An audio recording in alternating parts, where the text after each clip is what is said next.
America के Alaska में Trump और रूस के राष्ट्रपति व्लादिमीर पुतिन की मीटिंग को लेकर जिस बात की आशंका जताई जा रही थी, आखिरकार वही हुआ। अमेरिकी राष्ट्रपति ट्रंप ने यूक्रेन को अब तक का सबसे बड़ा झटका दे दिया है। ट्रंप ने कहा है कि यूक्रेन को नाटो में शामिल नहीं किया जाएगा। दरअसल अमेरिकी राष्ट्रपति डोनाल्ड ट्रंप ने साफ कर दिया है कि यूक्रेन को सैन्य संगठन नाटो में शामिल नहीं किया जाएगा और न ही उसे 2014 से रूस के कब्जे वाला क्रीमिया वापस मिलेगा।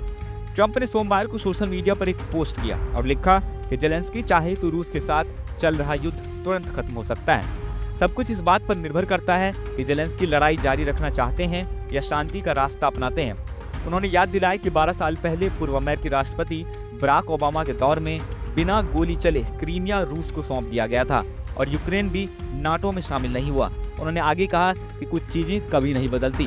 वहीं दूसरी तरफ ट्रंप के विशेष दूत स्टीव विटकॉफ ने रविवार को कहा कि रूसी राष्ट्रपति व्लादिमीर पुतिन यूक्रेन को नाटो जैसी सुरक्षा गारंटी देने पर तैयार हैं। अमेरिकी न्यूज चैनल CNN को दिए एक इंटरव्यू में विटकॉफ ने बताया कि 15 अगस्त को अलास्का में ट्रंप के साथ हुई बातचीत में यूक्रेन की सुरक्षा गारंटी पर सहमति बनी है। उन्होंने आगे कहा कि हालांकि पुतिन ने साफ किया है कि यूक्रेन को नाटो की सदस्यता देना रूस कभी भी राजी नहीं होगा। पुतिन ने इसे रेड लाइन बताया है। विटकॉफ के मुताबिक प्रस्तावित डील के तहत अमेरिका और यूरोपीय देश यूक्रेन को नाटो के आर्टिकल 5 जैसी सुरक्षा व्यवस्था मुहैया करवाएंगे।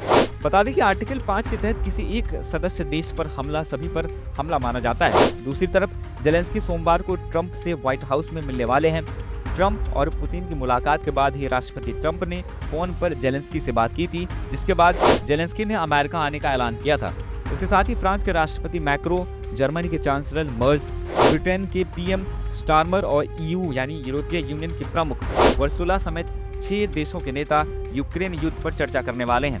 वहीं दूसरी ओर अमेरिकी राष्ट्रपति वोलोदिमीर जेलेंस्की ने यूक्रेन को सुरक्षा गारंटी देने पर अमेरिका का आभार जताया है। जेलेंस्की ने इसे ऐतिहासिक फैसला बताया, साथ ही कहा कि ये गारंटी सिर्फ कागजों पर नहीं होनी चाहिए, इससे यूरोप की सक्रिय भागीदारी जरूरी है। उन्होंने यूरोपीय देश से एकजुट रहने की अपील की है। जेलेंस्की ने कहा 2022 में जब युद्ध शुरू हुआ था तब यूरोप ने एकजुट होकर सहयोग दिया था, वैसे ही मजबूती अभी भी जरूरी है ताकि असली शांति हासिल हो सके।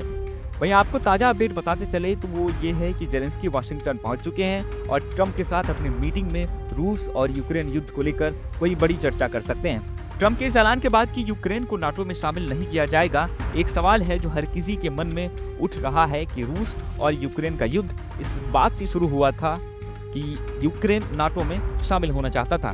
रूस ने अपने हमले के पीछे हमेशा इस बात को मुख्य वजह बताया है। ऐसे में अगर अमेरिका यही चाहता है कि यूक्रेन नाटो में शामिल ना हो तो आखिर उसकी पहल ही क्यों की गई थी।